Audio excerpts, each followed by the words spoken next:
तस्य एनात्मैवात्मना जितः अनात्मनस्तु शत्रुत्वे वर्तेतात्मैव शत्रुवत् जितात्मनः प्रशान्तस्य परमात्मा समाहितः शीतोष्णसुखदुःखेषु तथा मानापमानयोः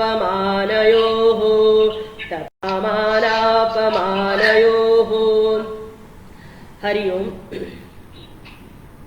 ध्यान योग में हम चिंतन के ऊपर चिंतन कर रहे हैं। जो मुनि था जिन्होंने मनन किया है और अभी वह मनन करने के पश्चात वह आरुरुक्ष होना चाहता है, कर्मयोग की साधना करता है और धीरे धीरे जैसे जैसे वो कर्मयोग की साधना करता है वही मुनि आरुरुक्ष से योगारूढ़ बन जाता है। योगारूढ़ की साधना है शमक कारणम उच्यते, यानी सारे कर्मों का त्याग करना है। कृपया अपना ऑडियो ऑफ कीजिए, आवाज आ रही है। तो शमक कारण की साधना भगवान ने कही है। फिर भगवान ने चाहे आप कर्मयोग करो,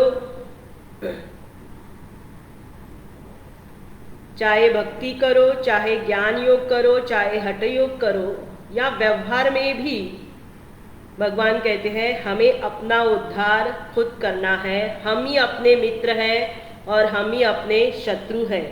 उद्धरेत आत्मनात् आत्मानम आत्मानम न आत्मानम अवसादय। अपने आप को नीचे की ओर नहीं लेके जाना है, अपने आप को डिग्रेड नहीं करना है। We have to lift our self by our self.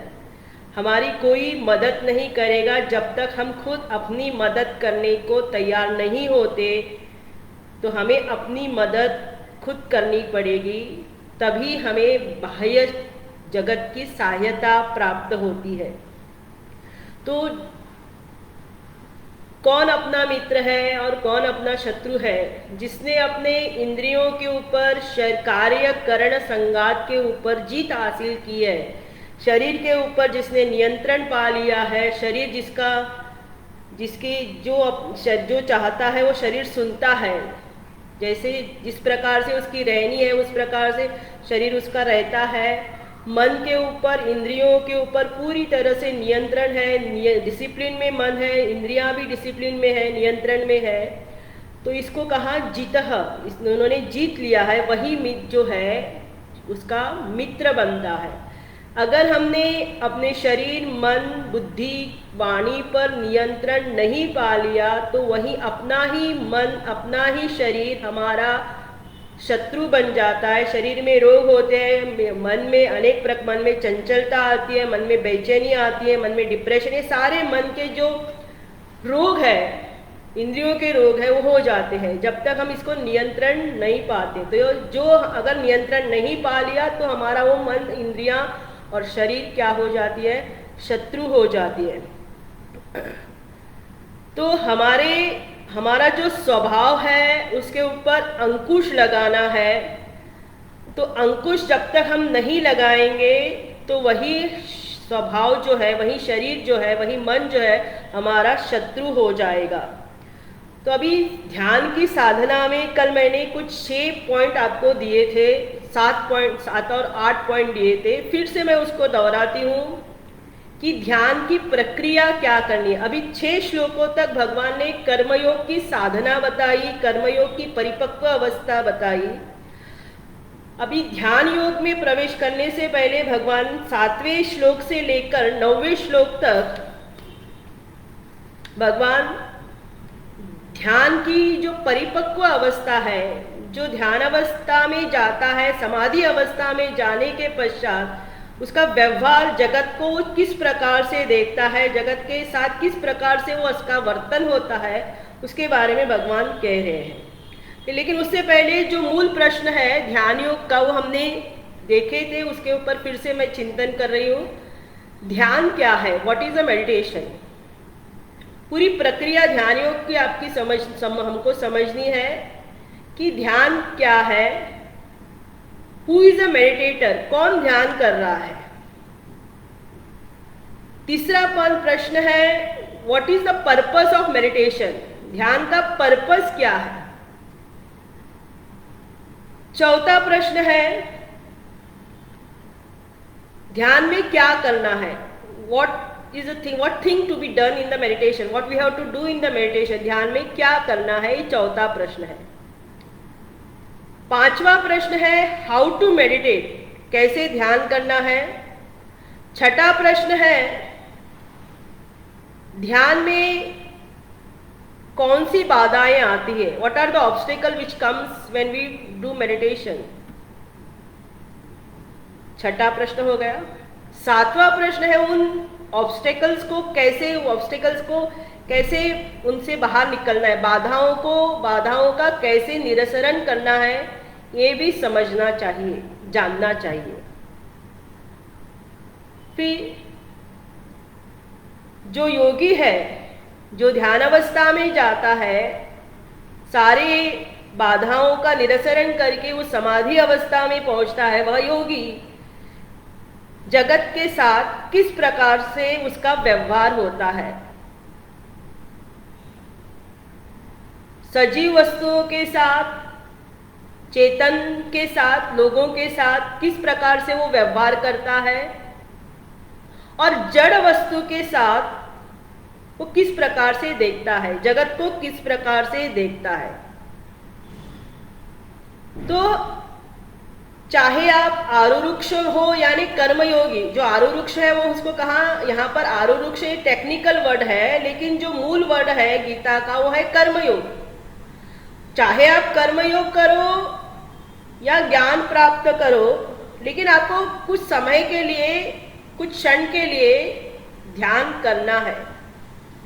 तो ध्यान की अवस्था प्राप्त करने के पश्चात वह योगी किस प्रकार से रहता है, उसके बारे में अभी 7वें श्लोक से भगवान कहते हैं जितात्मनः प्रशांतस्य परमात्मा समाहितः शीतोष्ण सुख दुखेषु तथा मानापमानयोः। जितात्मनः, उसने जीत लिया, आत्मन यानी यहाँ आत्मा नहीं है, जितात्मन यानी कार्य करणादि संगात आत्मा जितो, उसने शरीर और अंतःकरण के ऊपर पूरी तरह से नियंत्रण प्राप्त किया है। अभी उसका जो शरीर है, जब हम ध्यान अवस्था में बैठते हैं, ध्यान करने के लिए बैठते हैं, तो शरीर हमारा साथ नहीं देता, चाहे 5 मिनट के लिए हो, चाहे 10 मिनट के लिए हो, हमारा शरीर हिलता है शरीर में, क्योंकि मन में बेचैनी होने के कारण, मन शांत न होने के कारण, मन में अनेक विचार आने के कारण उसका परिणाम हमारे शरीर पर होते हुए दिख रहा है। तो या तो हम पैर हिलाएंगे या कुछ न कुछ शरीर की हलचल करेंगे। तो कहाँ ध्यान करने से पहले हमें पूरी तरह से मन और शरीर के ऊपर नियंत्रण करना आना चाहिए। जितात्मनः, फिर कहा प्रशांतस्य, प्रशांतस्य यानी प्रसन्नता, उसके अंतःकरण में एक तरह की प्रशांति आ गई। मन जो है, यह जो शांति प्राप्त हुई है, वो किस कारण प्राप्त हुई है शांति, क्योंकि अंतःकरण जो है, मन में, चित्त में जो है विचार नहीं आता है, यानी चित्त की निरुपद्रव स्थिति है।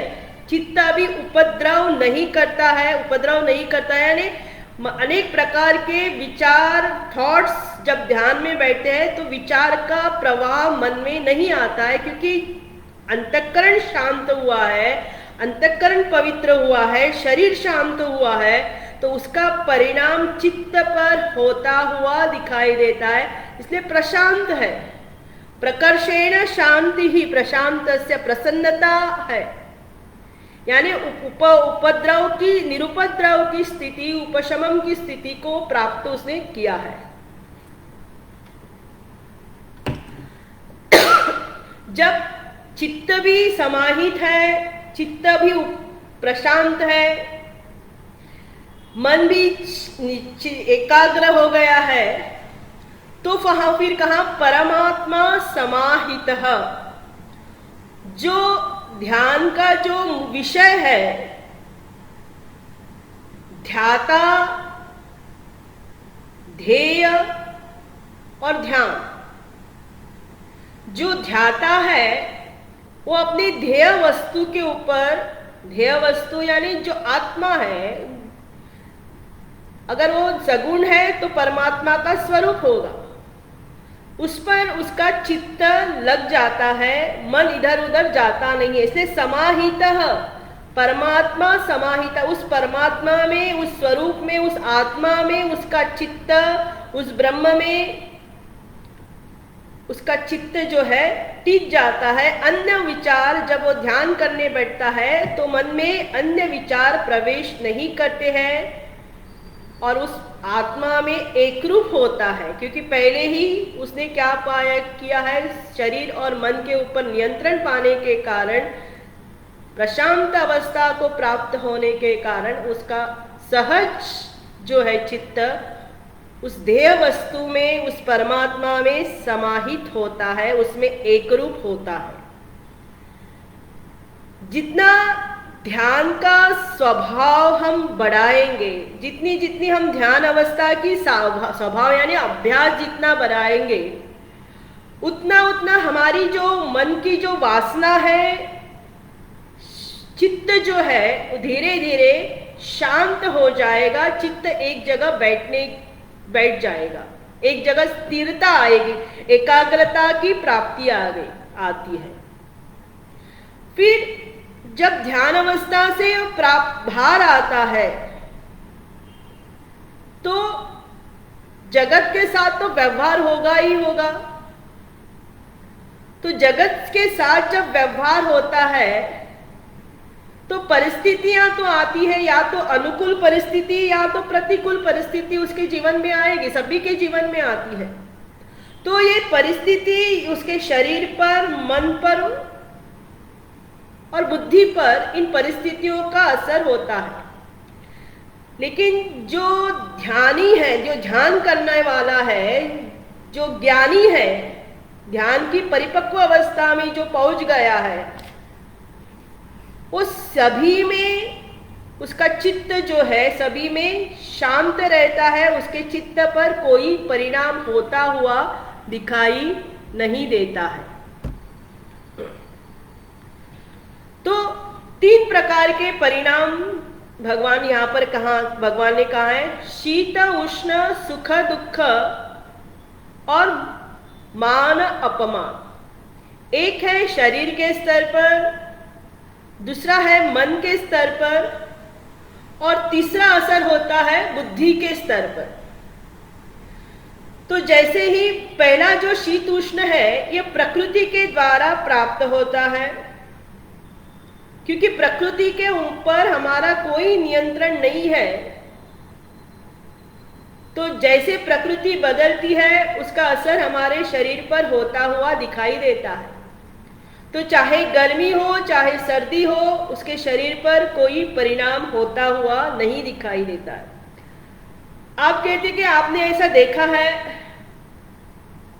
हाँ, कि जब गर्मी किसी एक हमारे ब्रह्मचारी थे मिशन में, अभी वो नहीं है फिलहाल, उसको गर्मी जो है कितनी ही 50 डिग्री गर्मी हो चाहे अग्नि हो, उस अग्नि को सहन कर सकता था। उसको अग्नि का कोई परिणाम, उष्णता का उसके शरीर पर कोई परिणाम होता हुआ मैंने खुद देखा है, उसके होता नहीं है, कि उस अवस्था तक वो पहुंचता है, न गर्मी उसे लगती है न सर्दी उसे लगती है, यानी शरीर से ऊपर वो उठा है, क्योंकि उसकी अवस्था जो है वो स्वरूप में हो गई, उस आत्मा में एक रूप होने के कारण प्रकृति का परिणाम उसके शरीर पर होता हुआ नहीं दिखाई देता है। फिर कहा सुख दुख, सुख दुख मन के स्तर पर होता है। तो उन सुख दुख को कैसे फेस करना है, ये भी आना सीखना चाहिए। जैसे हम कोई स्विमिंग करता है नदी में जब स्विमिंग करता है, तैर, तो जब नदी में बाढ़ आती है तो उन बाढ़ को, जब पानी ज्यादा आता है तो उसको कैसे फेस करना है, उसको कैसे दूर करना है और उसको वहां से कैसे तैरना है, वो भी उसको सीखना चाहिए। तभी वो पानी को बाजू में, जो बाढ़ आई है उसको बाजू में करके अपने आप को कैसे सुरक्षित करना है, ये उसे पता होता है। उसी प्रकार जीवन में सुख दुख आते हैं, परिस्थितियां आती हैं, उन परिस्थितियों को किस प्रकार से फेस करना है, ये साधक को सीखना चाहिए। जो ज्ञानी है उसके लिए सहज है, उसको प्रयत्न नहीं करना पड़ता है, लेकिन साधक प्रयत्न करता है तो उस सुख दुख का परिणाम हमारे मन पर होता है। जितनी कम मात्रा में होगा उतना वो ज्ञान अवस्था में धीरे धीरे उस निवृत्ति अवस्था में जाता है। जितना असर ज्यादा होता है इन सुख दुख का, तब समझना कि अभी भी हमें प्रवृत्ति मार्ग पर है, हमें अभी प्रवृत्ति हमारी ठीक से करनी है, हमें प्रवृत्ति हमने ठीक नहीं की है, तभी हमारे मन पर सुख दुख का परिणाम होता है। तो प्रवृत्ति अगर हमने अगर ठीक किया तभी हमारी निवृत्ति भी ठीक होगी। तो कहा ज्ञानी के लिए, ध्यानी के लिए सहज है। और फिर तीसरा कहा मान अपमान बुद्धि के स्तर पर है। किसी ने हमारी स्तुति की, किसी ने हमारा अपमान किया, तुरंत बुद्धि पर परिणाम होता है। तो तीनों स्तर पर, शरीर मन बुद्धि के स्तर पर जिसका परिणाम नहीं होता है, शरीर में कष्ट हो रहा है, शरीर में रोग है, फिर भी मन शांत है, मन प्रशांत है, बुद्धि उस परमात्मा में विलीन हो गई है। इसका दृष्टांत आपको महाभारत की कथा में प्राप्त होता है। भीष्म पितामह शरशैया पर लेटे थे, पूरे शरीर पर कष्ट था, लेकिन उसका मन और बुद्धि कहाँ पर थी? उस परमात्मा में विलीन थी। इसलिए उसी समय विष्णु सहस्रनाम का हमें पाठ मिला है। यानी मन की अवस्था और बुद्धि की अवस्था कहाँ है, बुद्धि कहाँ है, उस परमात्मा में लीन हो गई है। तो ये ध्यान की अवस्था, ज्ञानी की अवस्था है। ये कैसे प्राप्त हुई गई उसको?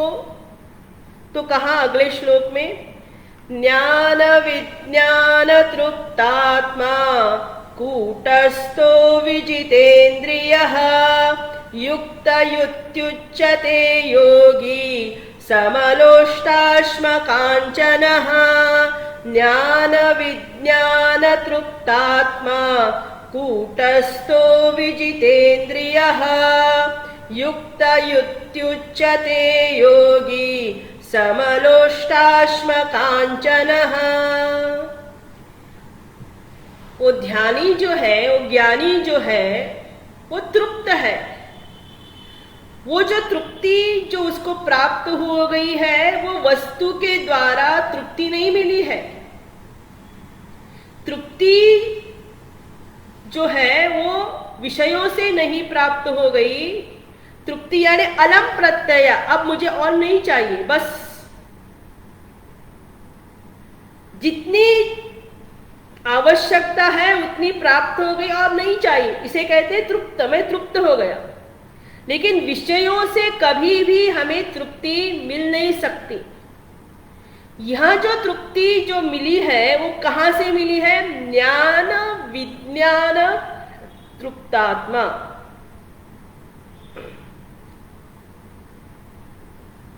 तो ज्ञान यानी क्या?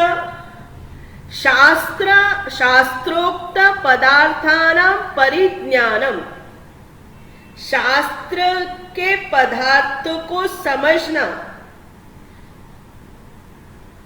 जो शास्त्र में बताए हुए अर्थ को ठीक से समझना, श्रवण करना, और उसको कहते हैं ज्ञान।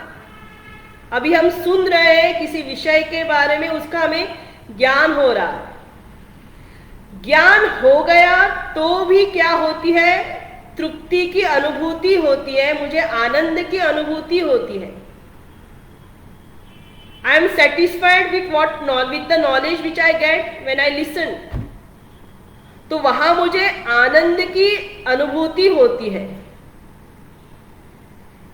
ये किसको मिली है? जो आरुरुक्ष हुआ था, अभी वो योगारूढ़ अवस्था में यानी ज्ञान अवस्था में अभी श्रवण कर रहा है, कर्मयोग की अवस्था से ज्ञान अवस्था में प्राप्त हुआ है। तो वो श्रवण जो कर रहा है वो अभी उसको जो सुन रहा है उसको अभी समझ में आ रहा है। वो शब्द जो शास्त्र में बताए हुए हैं उनके अर्थों को वो समझ चुका है, उसे कहते हैं ज्ञान। तो वहां वो जो ज्ञान मिलता है उससे उसको तृप्ति की अनुभूति मिलती है। दूसरी तृप्ति है विज्ञानम, ज्ञान विज्ञानम। विज्ञान यानी स्वानुभव करणम, अनुभव। अभी हमें ज्ञान हुआ है लेकिन अनुभव प्राप्त नहीं हुआ है। शास्त्र कह रहा है, श्रवण कर रहे हैं कि मैं शरीर नहीं हूं, मैं परमात्मा हूं, मैं निर्गुण ब्रह्म हूं, चैतन्य हूं, लेकिन ज्ञान है लेकिन उसका अनुभव अभी भी नहीं हुआ है। लेकिन ज्ञान होने के पश्चात भी हमें आनंद की अनुभूति आती है, तृप्ति की अनुभूति आती है। लेकिन जब वही ज्ञान विज्ञान में परिवर्तित होता है, उसका कल्मिनेशन विज्ञान में होता है, यानी मुझे उसका अनुभव होता है। अनुभव कब होगा?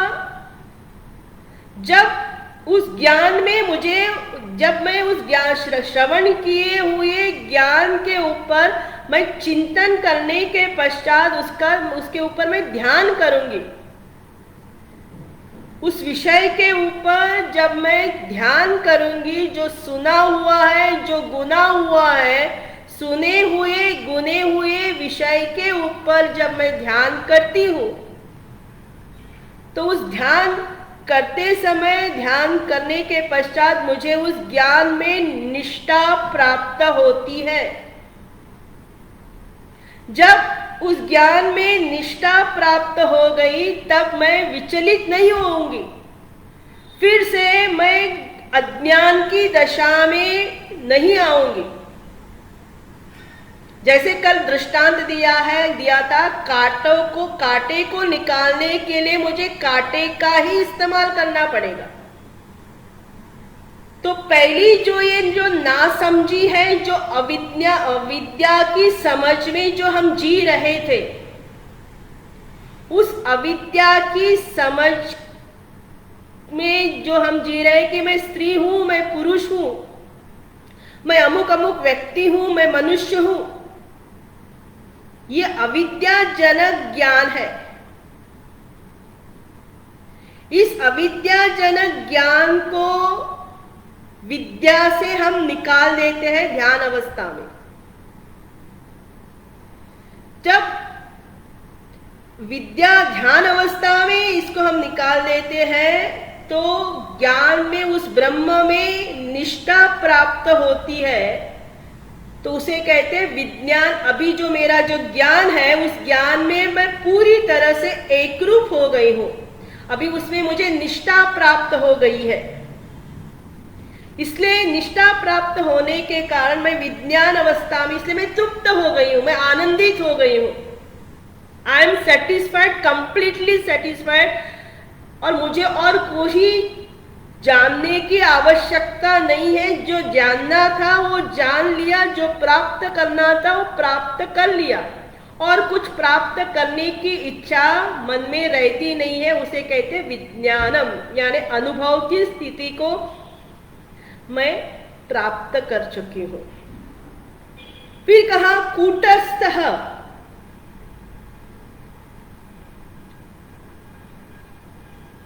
कूटस्थ यानी भगवान शंकराचार्य अब कंपित नहीं होता है, विचलित नहीं होता है। कुटे स्थितः, अभी उसको निष्ठा प्राप्त हो गई, फिर से वो अविद्या में नहीं जाता है। कूट उस आत्मा में स्थित है, उस स्वरूप में स्थित है, कूटस्थ है, हिलता नहीं है। उसका ज्ञान जो है विज्ञान में अनुभव में परिवर्तित होने के कारण, निष्ठा प्राप्त होने के कारण उस ज्ञान में वो कुटस्थ है।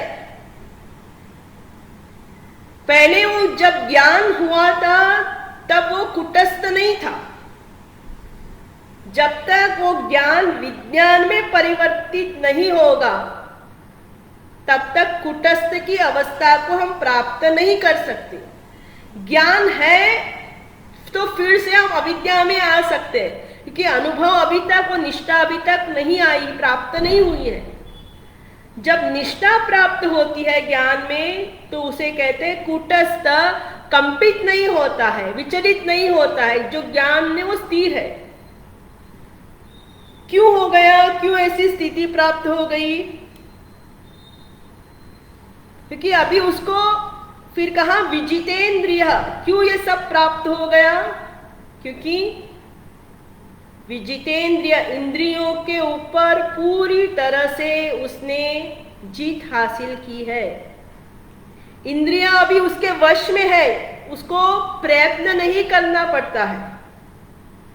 जहां ध्यान कर, जैसे ही ध्यान करने बैठता है इंद्रियां अपने आप शांत होती है, उसको प्रयत्न नहीं, he doesn't have to practise it, अभ्यास नहीं करता है, सहज जो है उसकी इंद्रियां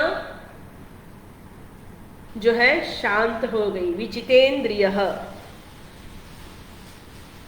युक्त इति उच्यते। अभी वो पहले उसको कहा था जो आमुनि था वो आरुरुक्ष बन गया, आरुरुक्ष अवस्था से योगारूढ़ अवस्था में बन गया, योगारूढ़ अवस्था को प्राप्त हो गया। अभी वही योगारूढ़ युक्त है, इंटीग्रेटेड, इति उच्यते, वह योगी, अभी वो योगी बन गया। पहले भी योगी था लेकिन अभी ध्यान योगी बन गया।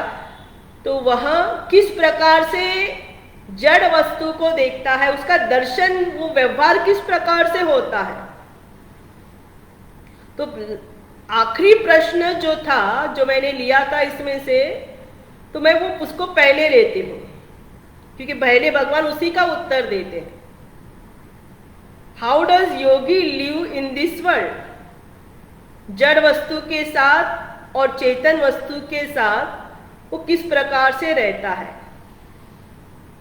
तो कहा समलोष्ट अश्म कांचन, सम, समता की भावना से देखता है।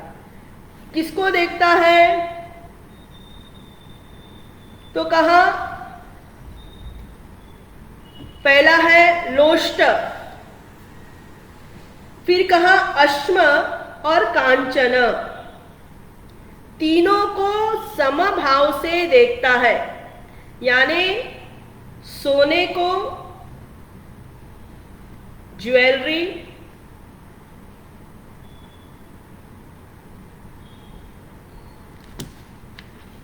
लोष्ट यानी मिट्टी,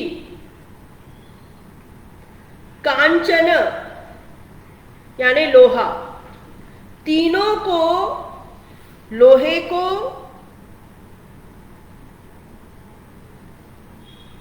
सोने को,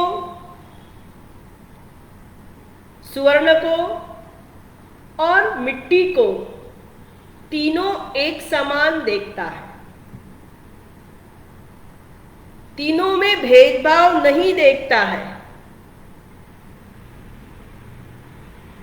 तीनों अलग अलग देखता नहीं। लेकिन जो अज्ञानी है वो सुवर्ण को देखने की बुद्धि उसकी अलग होगी, मिट्टी को देखने की उसकी बुद्धि अलग होगी, लोहे को देखने की उसकी बुद्धि अलग होगी। जैसे ही स्वर्ण को देखेगा उस स्वर्ण को प्राप्त करना चाहता है, उसको और चाहिए स्वर्ण, ये आशा होती है।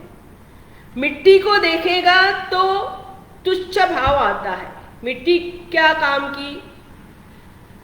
और लोहे को देखता है तभी भी वो भावना जो है, मन में विचार अलग अलग प्रकार से आते हैं। लेकिन ध्यानी के मन में तीनों को जब वो देखता है समभाव में देखता है क्यों समभाव में देखता है? क्योंकि उसकी अवस्था जो है वो कहां पर है, वो कहां पर स्थित है?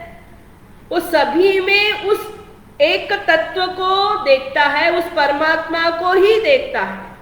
चाहे वो स्वर्ण हो, चाहे वो मिट्टी हो, चाहे वो लोहा हो, सभी में जो सभी में उस अधिष्ठान तत्व को देखने के कारण सभी उसके लिए समान है। लेकिन अज्ञानी के लिए सभी समान नहीं है। फिर आगे कहते हैं भगवान, ये हो गए जड़ वस्तु के साथ रहना। अभी लोगों के साथ भी रहना है, तो किस प्रकार वो लोगों के साथ रहता है?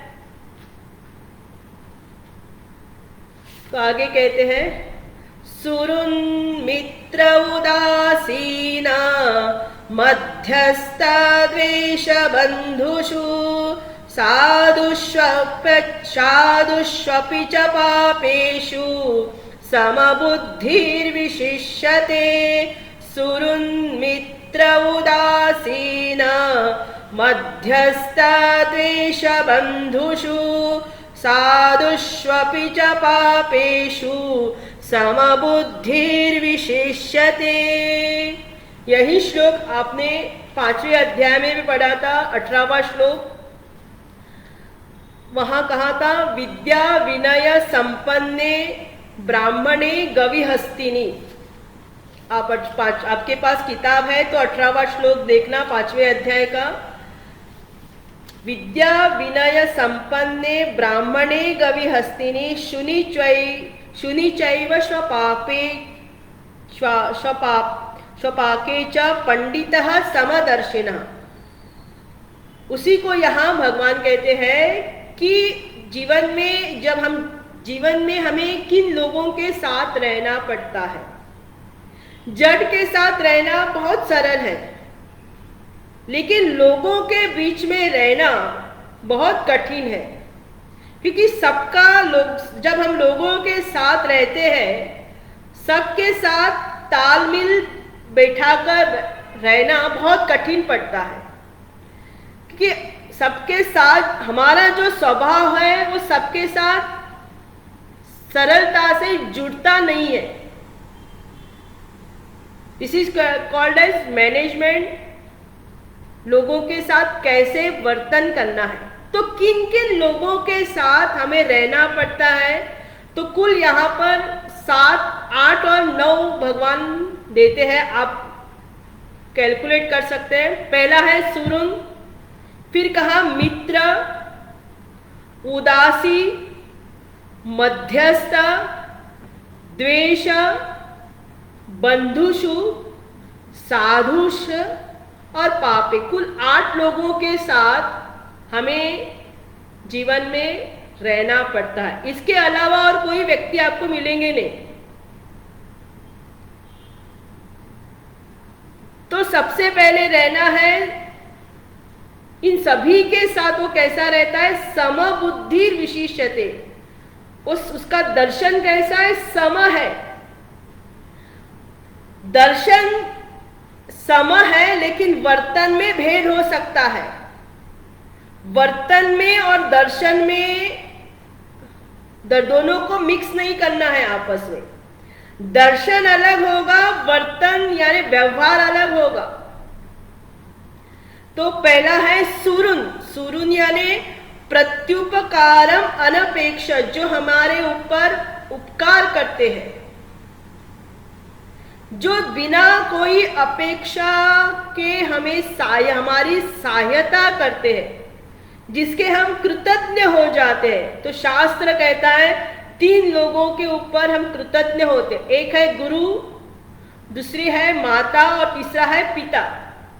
ये सहज जो है हमारे हित चाहने वाले होते हैं, बिना किसी अपेक्षा के कि इन रिटर्न मैं इसकी मदद करूंगा तो इन रिटर्न ये मुझे मदद करेंगे, ये अपेक्षा नहीं रहती है।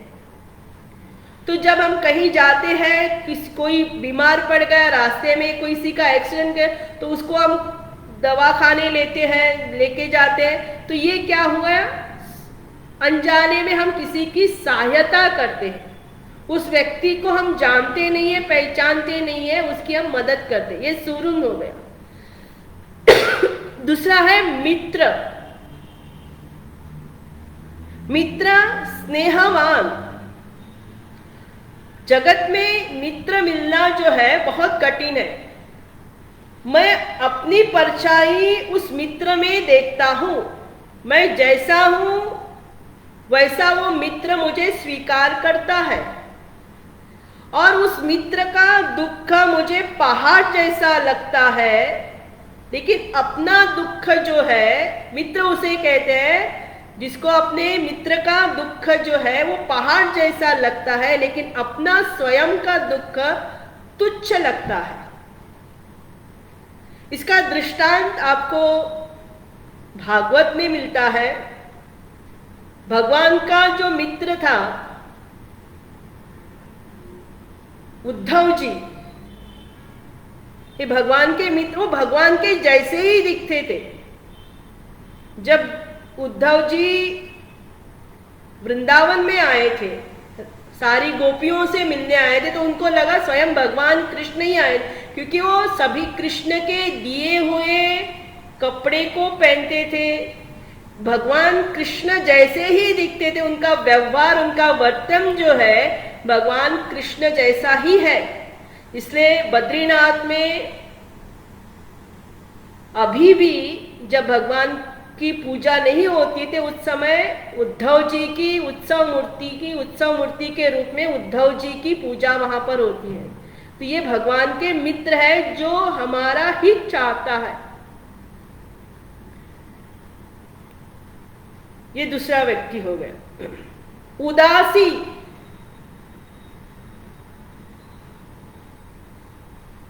उदासी यानी न्यूट्रल।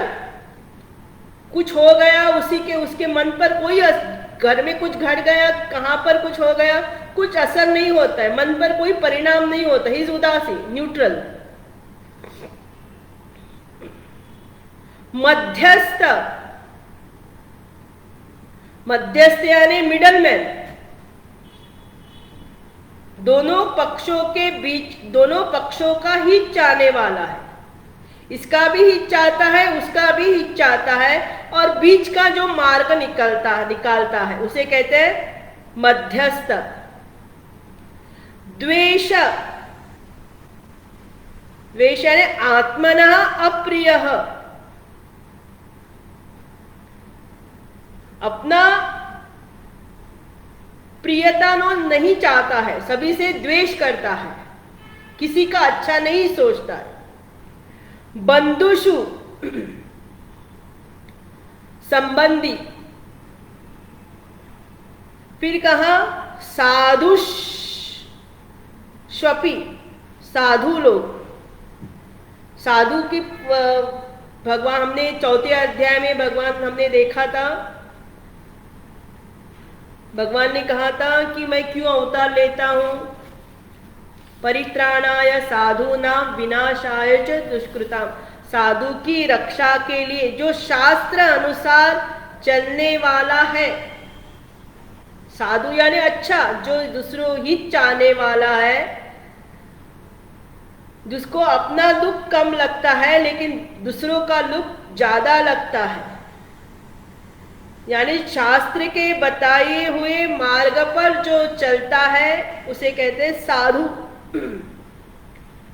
पापेशु।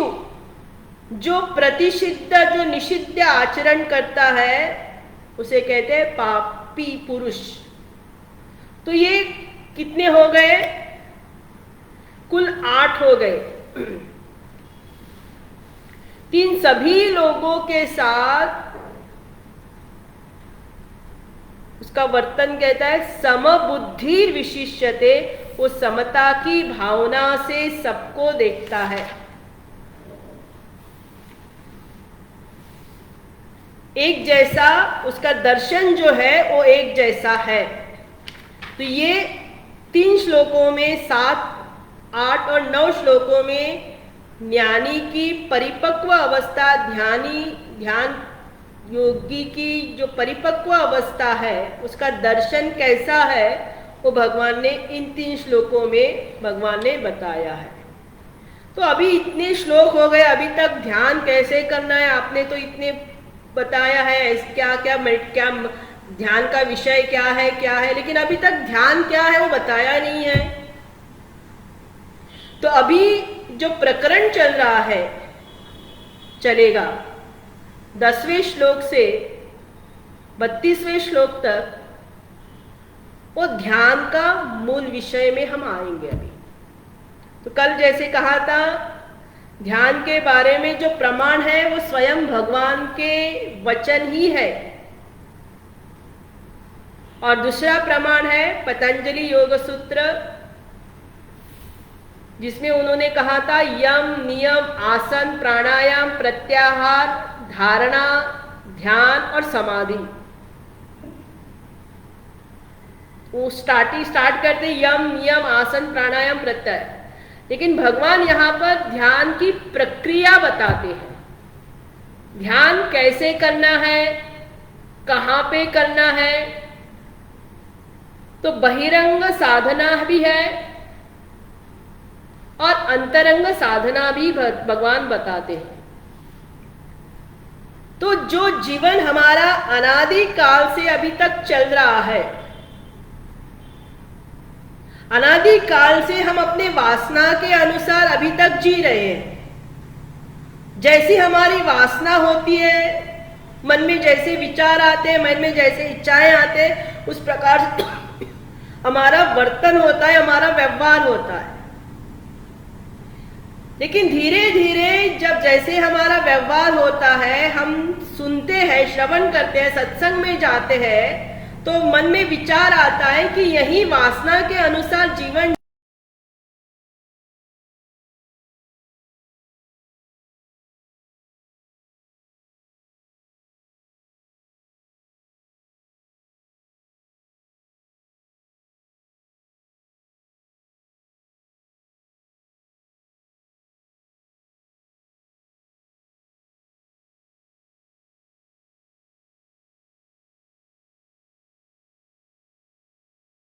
तो अब तक मेरी जो सोच है अपने बारे में वो गलत सोच है। शास्त्र अलग प्रकार की सोच बता रहा है।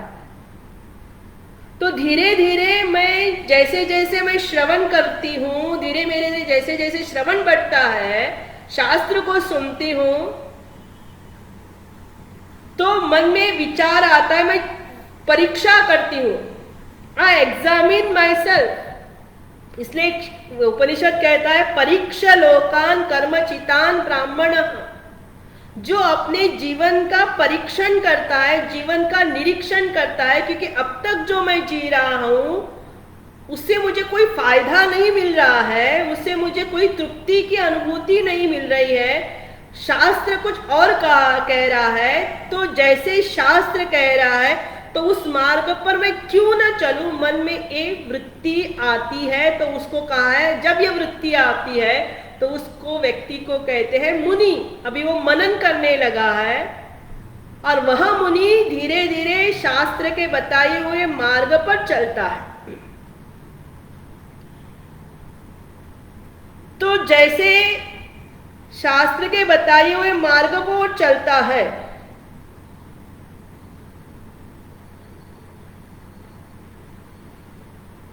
और फिर कहा चलने के पश्चात उसे ज्ञान भी होता है, श्रवण करने का थोड़ी समझ आती है, और उसे लगता है कि मुझे अभी ध्यान करना है, लेकिन अभी तक वो योग्यता प्राप्त नहीं हुई है। तो योग्यता प्राप्त करने के लिए जो ध्यान की पहली साधना है वो है कर्मयोग। लेकिन कर्मयोग करते समय भी हमें क्या करना है, ध्यान करना है।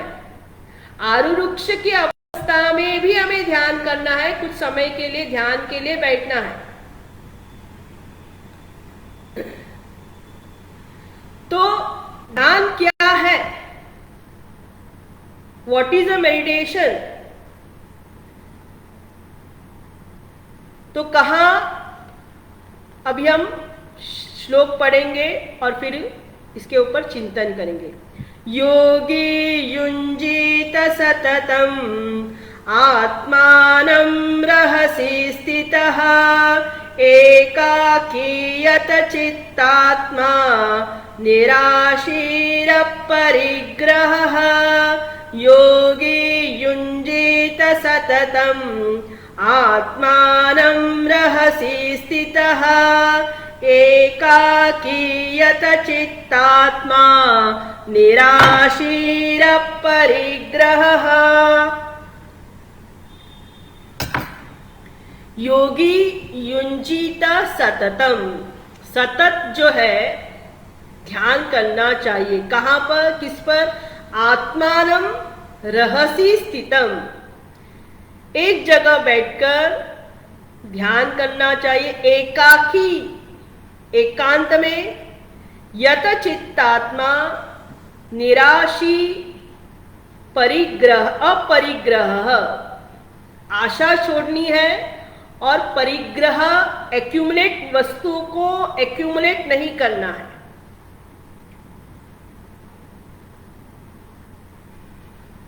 तो ध्यान क्या है? What is a meditation? अंतःकरण को सुने हुए, गुने हुए, चुने हुए लक्ष्य में लगाना। अंतःकरण को सुने, चुने हुए, सुने हुए, गुने हुए लक्ष्य में लगाना ध्यान है। जो सुना है, श्रवण किया है, जिसका मन, जो श्रवण किया है उसके ऊपर मनन किया है, उस लक्ष्य में मन को लगाना ध्यान है। दूसरे शब्द में कहा जाए, अंतःकरण को निरंतर अपने लक्ष्य में लगाना, अंतःकरण को लक्ष्य में नियोजित करना ध्यान है।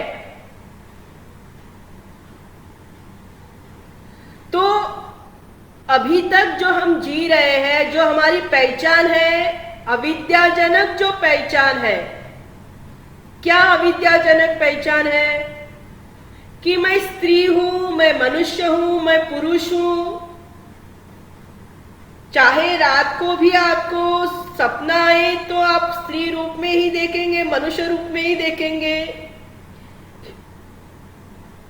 ये जो पहचान हमने अभी तक संभाली हुई है, ये अविद्याजनक है। हमने अपने आप इसको नहीं अपने मन में लाया है। ये अपने आप आई हुई है। जैसे वो कांटा अपने आप चुभा था, तो बचपन से हमने पढ़ा है कि आप अमुक व्यक्ति हो, आपका एक नाम है, आपकी एक पहचान है, आपका एक रुतबा है। तो ये अविद्याजनक पहचान जो हमने बनाई हुई है, उस पहचान को विद्या से जन्मी हुई जो हमारी पहचान है, विद्या से यानी ज्ञान से, जो हम श्रवण कर रहे हैं, जो शास्त्र हमें बता रहा है, जो पहचान हमें शास्त्र दे रहा है, उस पहचान को संभालना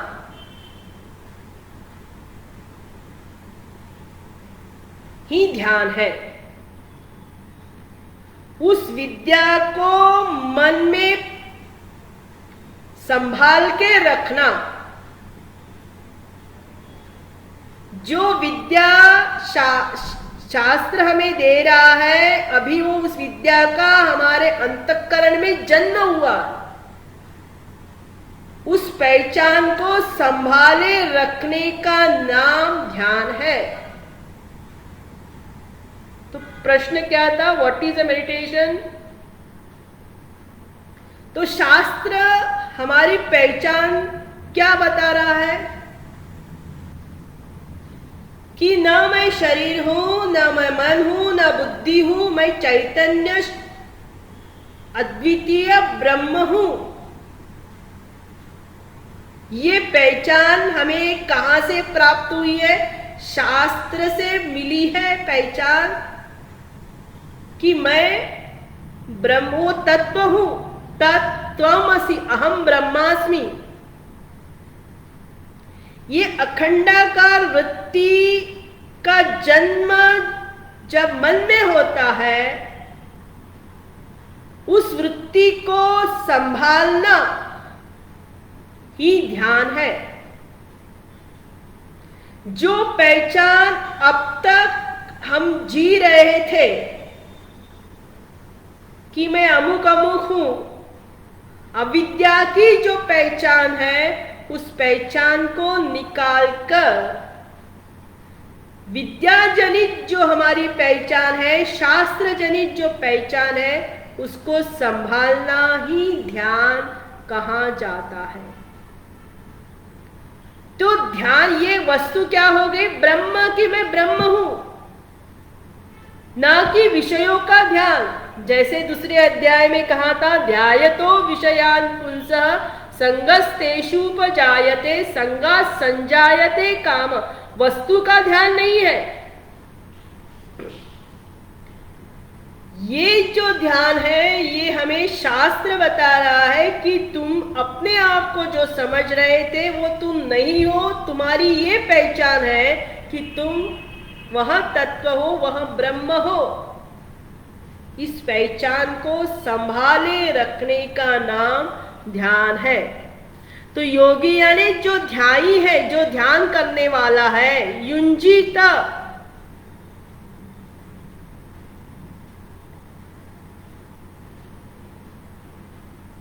सततम आत्मानम। आत्मानम यानी सतत उसको ध्यान करना है। ये नहीं आज किया, कल नहीं किया, 5 दिन नहीं किया, 10 दिन नहीं किया, बाद में 15 दिन के बाद याद हो गया, ध्यान नहीं। चाहे आप 5 मिनट के लिए बैठे, 10 मिनट के लिए बैठे, आधा घंटा, जो आपको समय मिलता है वो समय आपको जीवन में समय निकालना पड़ेगा। और उस समय में एक जगह रहसी स्थित, रहसी आत्मानम यानी अंतःकरण में, रहसी स्थित यानी एकांत में, गिरी गुहादो। ध्यान 4 लोग 5 लोग बैठकर ध्यान नहीं करना है। एकांत में ध्यान करना है, एक जगह पर बैठकर। और जहां आप बैठ रहे हैं वहीं पर बैठना है। अपनी जो आसन है, अपनी जो देश है, जहां पर आप ध्यान कर रहे हैं, जिस स्थान पर ध्यान कर रहे हैं उसी स्थान पर ध्यान करना है। आज यहां बैठे, कल और कहां बैठे, परसों और कहां बैठे, ये नहीं होगा। क्योंकि मन जो है वो चंचल है। मन देश काल से अपने आप चिपक जाता है। अगर आप जैसे ही एक स्थान पर आप बैठे तो मन उसी स्थान का मन में अभ्यास हो जाएगा। लेकिन निरंतर आप बदल देंगे तो मन क्या हो जाएगा? स्थिर नहीं होगा, मन में चंचलता आ जाएगी। इसलिए स्थितः रहस एकाकी, ग्रुप में ध्यान नहीं करना है। हाँ, पहले जब ध्यानाभ्यास करने बैठते हैं तो ग्रुप में ही करना पड़ता है, क्योंकि ध्यान की प्रक्रिया हमें सीखनी पड़ती है। हमें पता नहीं होता है ध्यान कैसे करना है, तो इसलिए सीखना पड़ता है। किसी आचार्य से, किसी गुरु के द्वारा ध्यान को सीखना पड़ता है। तो जब हम ग्रुप में ध्यान, इसलिए ग्रुप कहाँ, पहले आप ग्रुप में करो, लेकिन फिर क्या करो? एकाकी एक जगह पे बैठकर, एक स्थान पे बैठकर करो।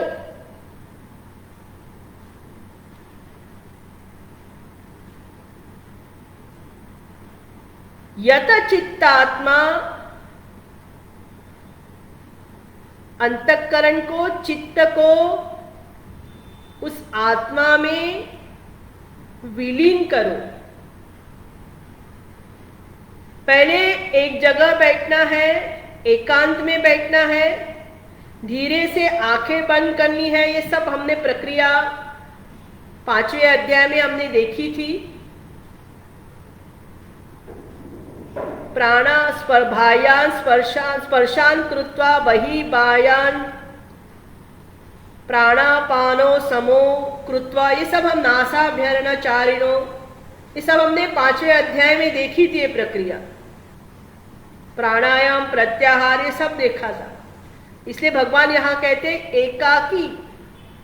जब ग्रुप में ध्यान करने बैठते हैं तो क्या होता है, पहले तो हमारा शरीर पर नियंत्रण नहीं होता है, मन पर नियंत्रण नहीं होता है, मन चंचल है, इंद्रिया चंचल है।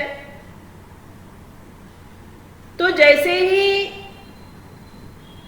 आचार्य कहते हैं कि आंखें बंद करो, एक शरीर को ठीक से बैठाओ, तो चलते हुए, खाते हुए ध्यान नहीं करना है, बैठकर ध्यान करना है। और वो भी कहां, आंखें बंद कर, खुली आंखों से नहीं। पहले जो ध्यान करना है बैठकर आंखें बंद कर ध्यान करना है। लेकिन जब हम ग्रुप में ध्यान करने बैठते हैं, शरीर मन की चंचलता के कारण हम तुरंत क्या करते हैं, आंखें खोलते हैं। क्योंकि मन को अभी तक अभ्यास नहीं हुआ है। मन को दो ही चीजें मालूम है, या तो विषयों का वो चिंतन करेगा या वो सो जाएगा। जब हमने ध्यान सीखा था आश्रम में, तब ध्यान जब करते हैं या तो मन विषयों में जाता है या आप सो जाते हैं। शरीर में थकावट आती है, तुरंत क्या होता है, मन थक जाता है, तो शरीर हिलता है, मन, आंखें सोने को जाती है। कि शांत बैठने का अभ्यास हमें मालूम ही नहीं है।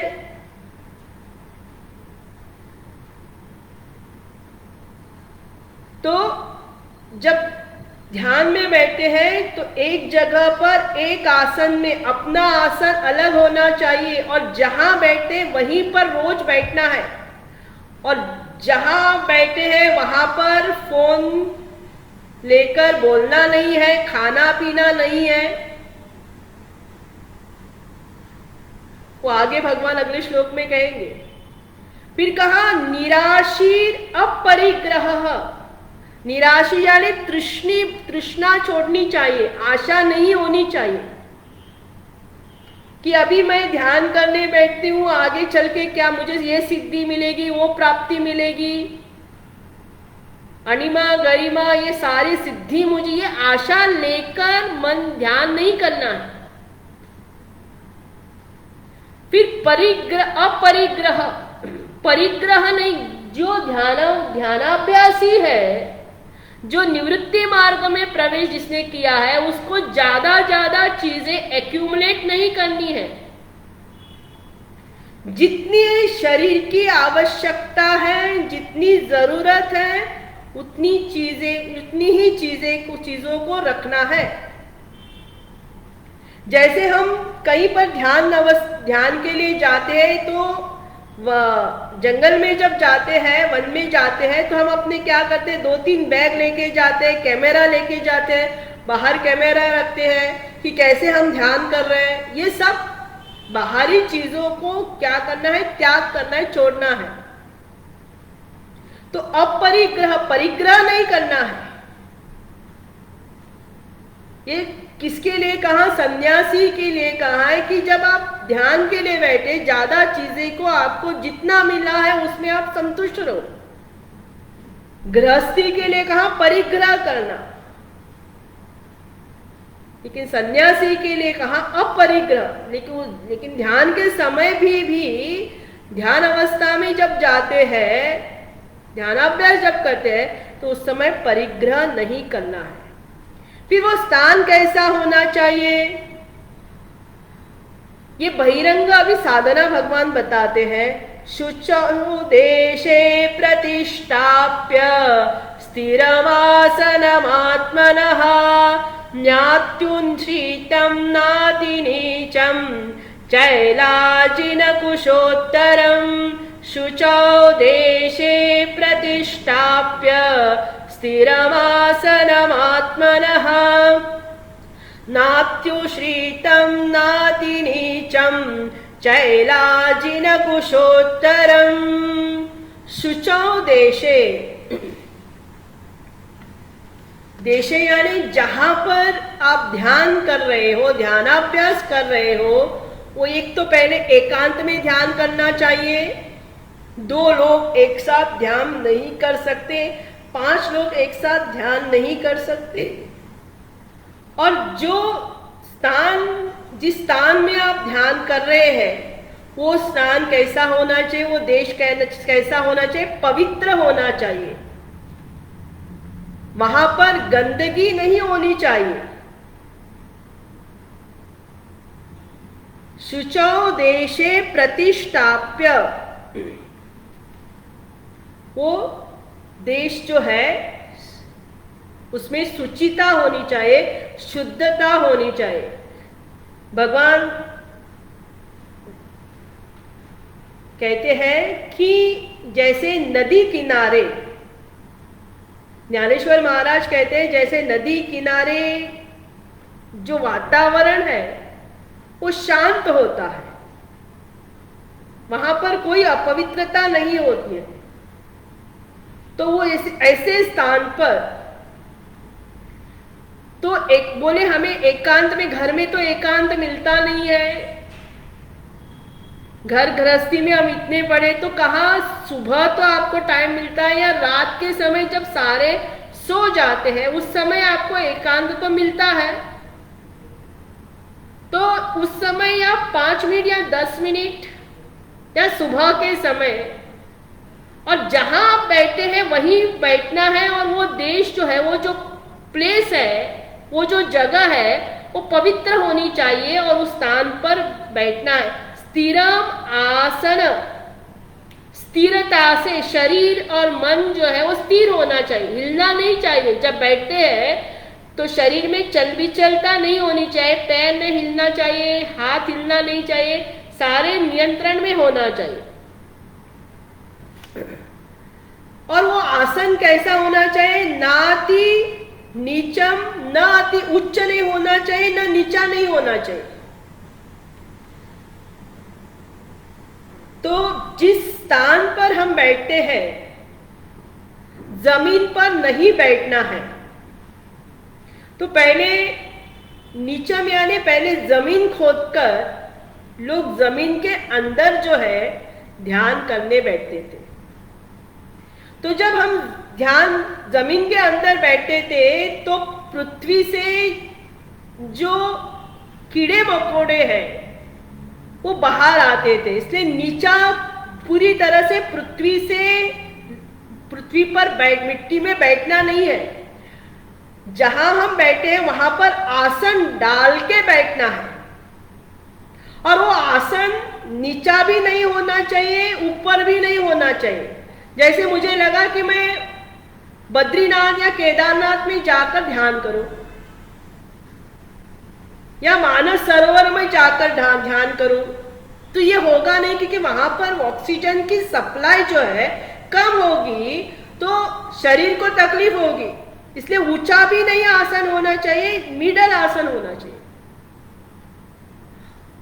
फिर कहा उस आसन कैसा होना चाहिए, चैला अजिना कुशः, चैला जिना कुशोत्तरम।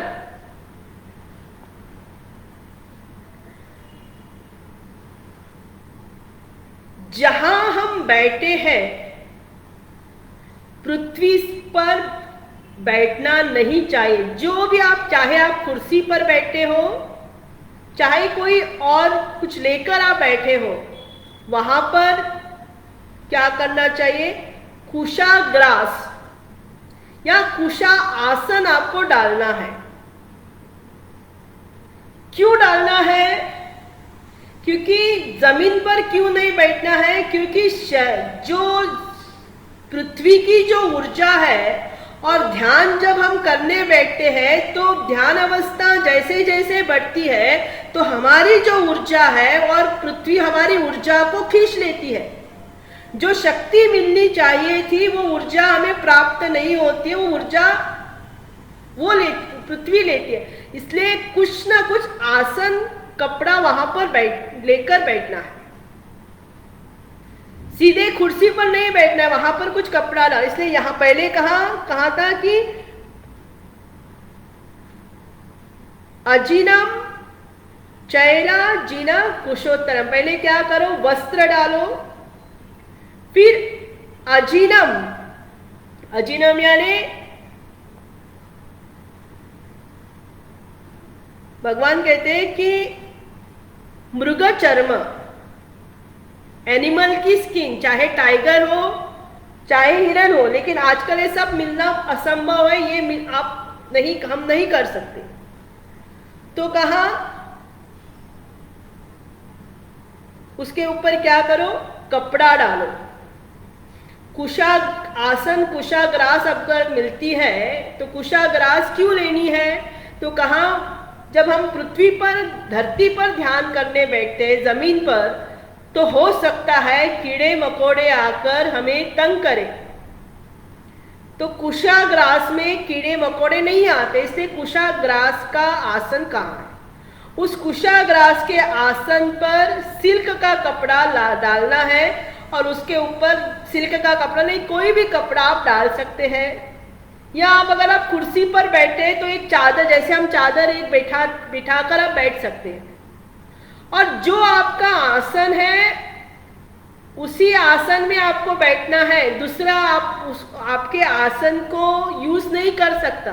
ये नहीं आप भी कर रहे हैं, आपके पति भी कर रहे हैं, बच्चे भी उसी आसन पे बैठे हैं। जो आपका आसन है वो आपके लिए होना चाहिए, अन्य किसी लोगों के लिए वो होना नहीं चाहिए। और वो आसन ऊंचा भी नहीं होना चाहिए, नीचा भी नहीं होना चाहिए। ये सारे प्रक्रिया यहाँ पर भगवान ने कही है। ये बहिरंग, बाहर की स्थिति कैसे होनी चाहिए, ध्यान अवस्था में पहले की स्थिति को कहा है। अभी ध्यान कौन कर रहा है? Who is going to meditate? ये प्रश्न था ना। What is a meditation? मैंने कहा हु इज अ मेडिटेटर, उसको हम कल लेंगे। अभी हम आरती करेंगे। Kshama, please chant Bhagavad Gita aarti and Krishna's Mangala aarti.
Bhagavad Gita की गीता मैया की जय, श्री मोहन कृष्ण भगवान की जय, सद्गुरुनाथ महाराज की जय। ओम पूर्णमद पूर्णमिदं पूर्णात् पूर्णमुदच्यते पूर्णस्य पूर्णमादाय पूर्णमेवावशिष्यते। ओम शांति शांति शांति। हरि ओम। श्री गुरुभ्यो नमः। हरि ओम।